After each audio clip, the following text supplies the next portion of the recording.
Magandang umaga po sa lahat. Isama po natin sa ating mga panalangin sa misang ito ang pasasalamat ni na Mr. and Mrs. Fidel and Letty Mara and family, Mrs. Evangelina Idnacot, para po sa special intention ni James Vincent Encina, Joy Encina, Nicole Idnacot, Glenda Abaya, at para po sa kapayapaan ng kaluluwa ng mga yumaong sina Angelina Manyalong, Lorna Chong Hebron, Danilo Igita, at Rolando Idanyo. Magsitayo na po ang lahat.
Simulan po natin ang ating banal na pagdiriwang sa ngalan ng Ama at ng Anak at ng Espiritu Santo.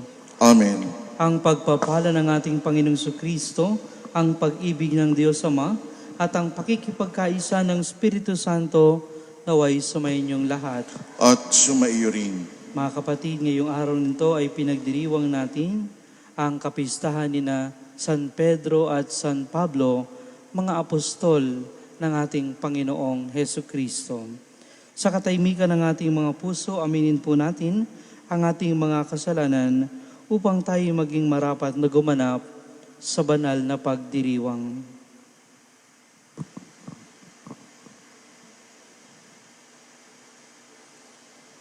Sabay-sabay tayo, inaamin ko Sa makapangyarihang Diyos at sa inyo mga kapatid, na lubha akong nagkasala sa isip, sa salita, at sa gawa, at sa aking pagkukulang.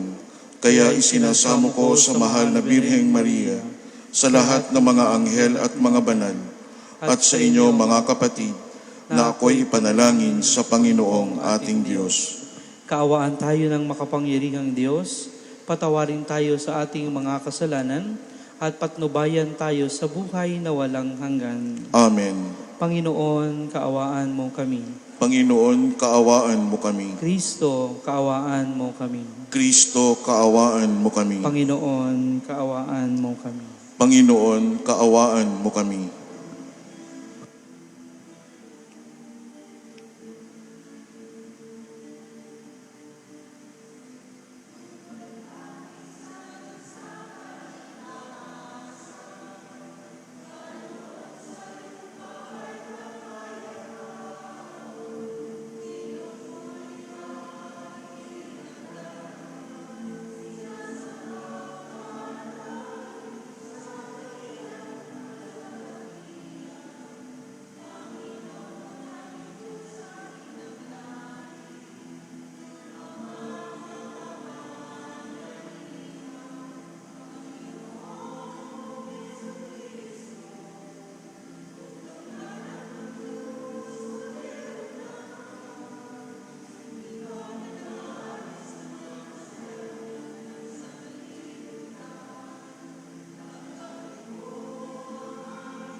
Manalangin tayo.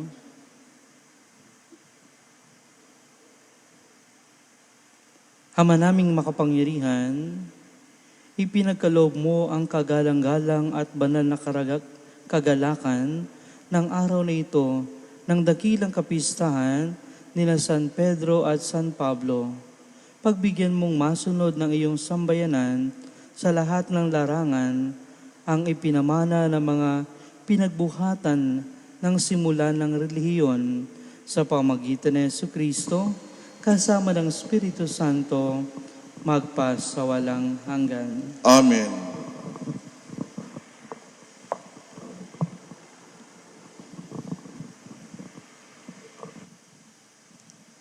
Pagbasa mula sa mga gawa ng mga apostol.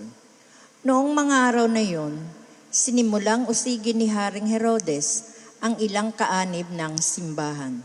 Pinapugutan niya si Santiagong kapatid ni Juan.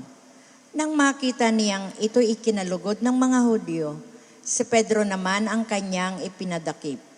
Nangyari ito noong pista ng tinapay na walang libadora. Pagkadakip kay Pedro, ito'y ikinulong at pinabantayan sa 4 na pangkat ng 3 na kawal. Ang balak ni Herodes ay iharap siya sa bayan pagkatapos ng pista, kaya't nanatiling nakabilanggo si Pedro. Samantala, siya'y taimtim na ipinananalangin ng simbahan. Gabi noon, si Pedro'y natutulog sa pagitan ng 2 kawal. Gapos siya ng 2 tanikala at may mga tanod pa sa harap ng pinto ng bilangguan.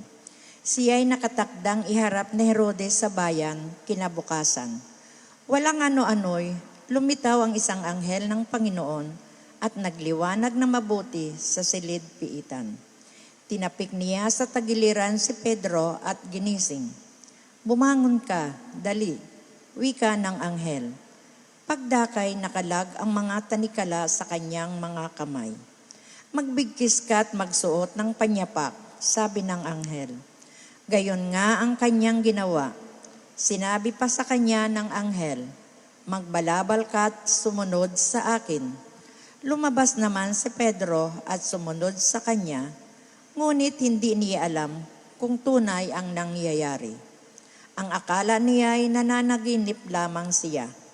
Nakalampas sila sa una at pangalawang bantay, nakarating sila sa pintuang bakal na labasan patungo sa lungsod.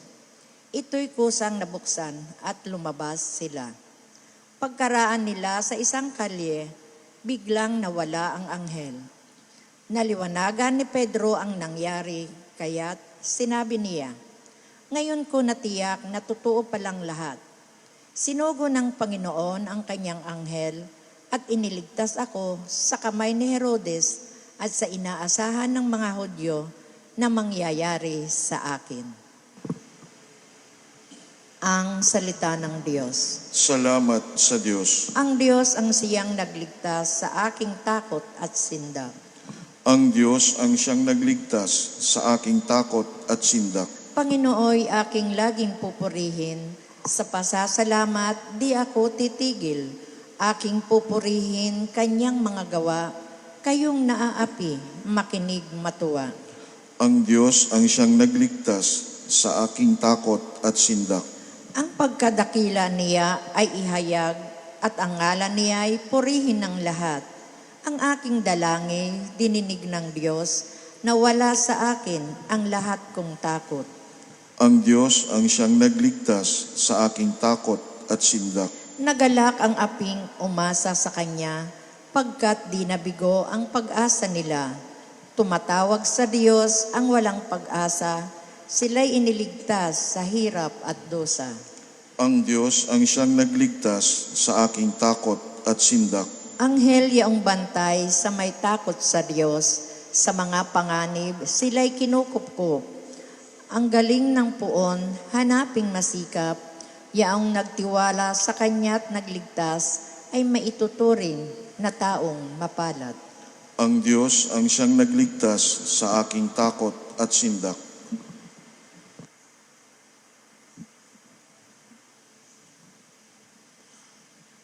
Pagbasa mula sa ikalawang sulat ni Apostol San Pablo kay Timoteo.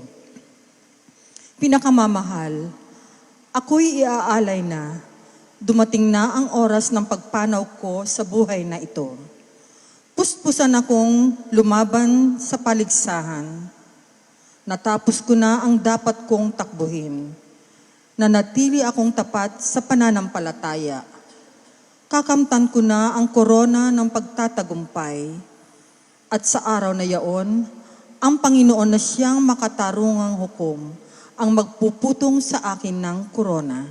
Hindi lamang sa akin, kundi sa lahat ng nananabik sa muli niyang pagparito. Ngunit pinatnubayan ako ng Panginoon at binigyan niya ng lakas upang maipahayag sa mga hintil ang salita. Naligtas ako sa tiyak na kapahamakan. Ang Panginoon ang magliligtas sa akin sa lahat ng kasamaan at siya rin ang maghahatid sa akin sa kanyang kaharian sa langit. Purihin nawa siya magpakailanman. Amen. Ang salita ng Diyos. Salamat sa Diyos.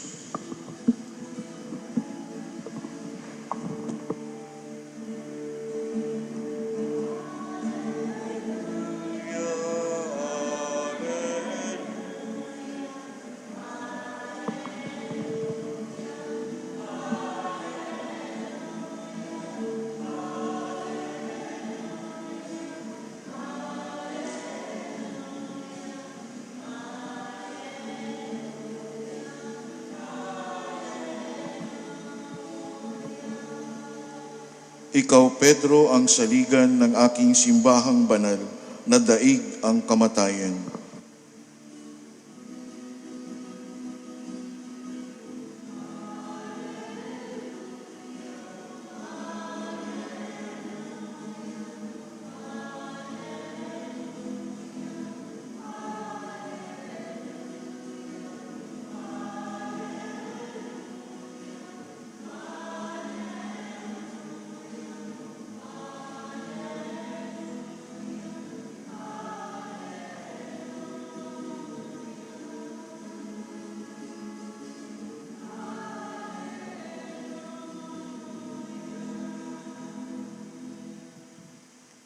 Sumainyo ang Panginoon. At sumaiyo rin.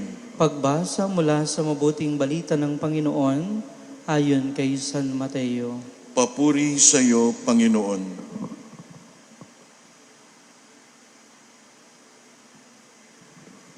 Noong panahong iyon, dumating si Jesus sa lupain ng Cesarea ng Pilipos. Tinanong niya ang kanyang mga alagad, sino raw ang anak ng tao ayon sa mga tao? Sumagot sila, ang sabi po ng ilan ay si Juan Bautista kayo. Sabi naman ng iba, si Elias kayo. At may nagsasabi pang si Jeremias kayo o isa sa mga propeta. Kayo naman, ano ang sabi ninyo? Sino ako? Tanong niya sa kanila. Sumagot si Simon Pedro, kayo po ang Kristo, ang anak ng Diyos na buhay. Sinabi sa kanya ni Jesus, mapalad ka, Simon, anak ni Jonas, sapagkat ang katotohanan ito'y hindi inihayag sa iyo ng sino mang tao, kundi ng aking amang nasa langit. At sinabi ko naman sa iyo, ikaw ay Pedro, at sa ibabaw ng batong ito ay itatayo ko ang aking simbahan, at hindi makapananaig sa kanya kahit ang kapangyarihan ng kamatayan. Ibibigay ko sa iyo ang mga susi ng kaharian ng langit. Ang ipagbawal mo sa lupa ay ipagbabawal sa langit, at ang ipahintulot mo sa lupa ay ipahihintulot sa langit. Mga kapatid, ang mabuting balita ng ating Panginoon. Pinupuri ka namin, Panginoong Hesukristo. Magandang umaga po sa inyong lahat at maligayang kapistahan po ni na Apostol San Pablo at San Pedro sa ating lahat. At happy fiesta rin sa Balogo, no? Sa sitio Balogo dyan sa Inhubol. Mga kapatid, napakinggan po natin sa ating Ebanghelyo, sinabi ng ating Panginoong Kristo kay Pedro, at hindi makapananaig sa kanya kahit ang kapangyarihan ng kamatayan. Tinutukoy dito ang simbahan na kung saan itinatag ng ating Panginoong Kristo sa pamagitan ni Apostol San Pedro. Hindi makapananaig kahit ang kamatayan. Mga kapatid, tayong lahat ay membro ng simbahan na itinatag ng ating Panginoong Kristo, ang tunay na iglesia ni Kristo. At sabi dito, hindi makapananaig ang kamatayan sa kanyang simbahan. Tanungin natin ang ating sarili. Sa buhay natin bilang membro ng simbahan at bilang katawan ng ating Panginoong Kristo, ano ba yung madalas na nananaig sa ating buhay? Nakikita ba natin na tunay walang kapangyarihan ang kamatayan sa ating buhay? O madalas pinangungunahan tayo ng takot kapag naiisip natin ang kamatayan? Ano ba yung mga nananaig sa puso natin? Ano ba yung nangunguna sa ating buhay? Ano ba yung mga nangingibabaw sa ating buhay bilang Kristiyano? Aminin man natin o sa hindi, madalas ang nangunguna sa buhay natin ay takot, ligalig, pagkabalisa. Iba ang nangingibabaw sa kanilang buhay, yung pagiging inggitera, makasarili, mayabang, tsismoso at tsismosa. Diba? Ang lahat ng ito ay tanda ng kamatayan, sapagkat ang bunga ng kasalanan ay kamatayan. Ipinapahayag natin sa buhay natin, pagka ganyan ang nangingibabaw sa ating pagkatao bilang simbahan, ay hinahayaan natin na manaig ang kasalanan at ang kamatayan sa ating buhay bilang simbahan at bilang kabahagi ng tunay na iglesia ng ating Panginoong Kristo. Paano ba natin tunay na makakamit na walang kapangyarihan ang kamatayan sa ating buhay bilang miyembro ng simbahang itinatag ng ating Panginoong Kristo? Yun ay kung ang ating pagkilala kay Kristo ay hindi lamang nagmumula sa ating isipan, kundi ang pagkilala natin kay Kristo ay lumalalim at nagkakaroon ng mas matindi at matibay na relasyon sa Kanya. Napakinggan po natin sa ating Ebanghelyo, tinanong ni Kristo yung kanyang mga alagad. Una ang tanong niya, sino daw ang anak ng tao ayon sa mga tao? Sabi nila, may nagsasabi kayo po ay si Juan Bautista, may nagsasabi kayo ay si Elias, si Jeremias, o isa sa mga propeta. Pagkatapos, tinanong niya sila, kayo naman, ano ang sabi ninyo, sino ako? At sinong nakakuha ng tamang sagot? Si Pedro. Kayo po ang Mesiyas, ang anak ng Diyos na buhay. Tanda ng kanyang malalim na pagkakakilanlan sa ating Panginoong Kristo. At dahil siya ay merong malalim na pagkakakilala sa ating Panginoong Kristo, ipinagkatiwala niya sa kanya ang kanyang simbahan. At hindi lang yan. Sa pagtitiwala niya ng simbahan kay Pedro, sinabi niya, hindi makapananaig ang kamatayan sa simbahang kanyang itinatag. At tayo bilang mga miyembro ng simbahan, kung tayo ay merong malalim na pananampalataya kay Kristo, hindi makapananaig ang anumang anino ng kamatayan sa ating buhay, tulad ng inggit, tulad ng kayabangan, tulad ng takot, pagkabalisa, mga anino ng kamatayan na lumalambong sa ating puso upang hindi natin tunay na makilala ang ating Panginoong Kristo at hindi natin ganap na mapalalim ang ating ugnayan kay Kristo. Mga kapatid, sa ating Ebanghelyo, at sa ating ikalawang pagbasa, inaanyayahan tayo ng ating Panginoong Kristo at ni San Pablo sa ating ikalawang pagbasa na pagtagumpayan natin, no, ang mga bagay na ito. Magtagumpay tayo laban sa kasalanan. Hindi lang tayo magtagumpay sa ating buhay, kundi lalo tigit magtagumpay tayo laban sa kasalanan upang nang sa gayon walang kapangyarihan ang kamatayan sa ating buhay. Pagtatanungin po kayo, sino sa inyo hindi takot mamatay? Marahil maraming magsasabi, natatakot tayong mamatay. At para mawala yung takot natin sa kamatayan, palalimin natin ang ating ugnayan sa Diyos. Palalimin natin yung ating pagkilala sa Diyos. Nakakalungkot lang, marami ang madalas araw-araw nagsisimba. No?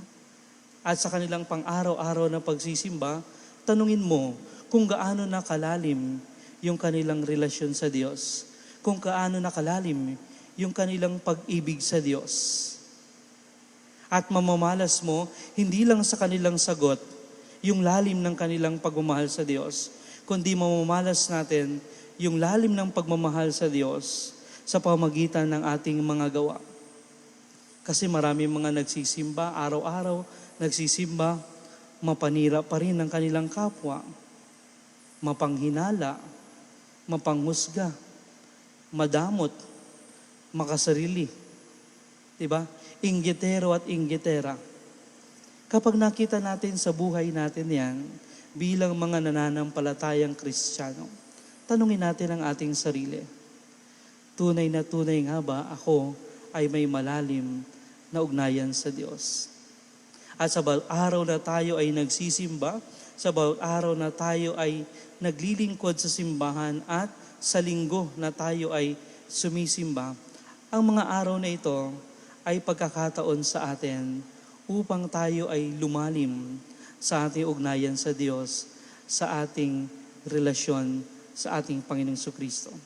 Walang ibang hinahangad ang Diyos sa atin, kundi tayo ay magtagumpay laban sa kasalanan upang hindi makapanaig sa ating buhay ang anumang kamatayan at mawala ang anumang anino ng kamatayan sa ating pagkatao upang tayo ay buong galak na makapaglingkod sa kanyang inang simbahan na itinatag ang tunay na Iglesia ni Kristo. Amen.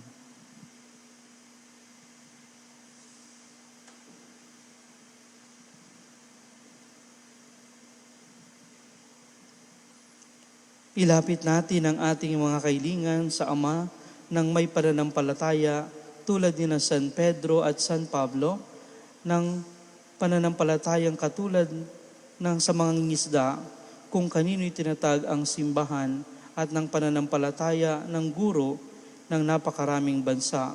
Ang ating itutugon sa bawat panalangin, Panginoon, dinggin mo ang aming panalangin. Panginoon, dinggin mo ang aming panalangin. Ang Santo Papa Francisco, ang kahalili ni San Pedro, naway hawakan ng mga susi ng kaharian ng may karunungan at pag-ibig. Manalangin tayo sa Panginoon. Panginoon, dinggin mo ang aming panalangin. Ang mga misyonero sa mga lupaing banyaga, naway magkaroon ng sagisag ni San Pablo sa paghahatid ng mabuting balita. Manalangin tayo sa Panginoon. Panginoon, dinggin mo ang aming panalangin. Ang ating pananampalataya, naway mahalin natin at maging handang magbahagi nito sa iba. Manalangin tayo sa Panginoon. Panginoon, dinggin mo ang aming panalangin. Ang mga nagdurusa dahil sa kanilang pananampalataya, naway makatagpo ng lakas sa dugong binuhos ng mga apostol. Manalangin tayo sa Panginoon. Panginoon, dinggin mo ang aming panalangin. Ang mga namayapang tapat sa Panginoon, naway gawing karapat-dapat sa korona ng kabanalan. Manalangin tayo sa Panginoon. Panginoon, dinggin mo ang aming panalangin. Sa katahimikan ng ating mga puso, idalangin natin sa Panginoon ang ating pansariling kahilingan.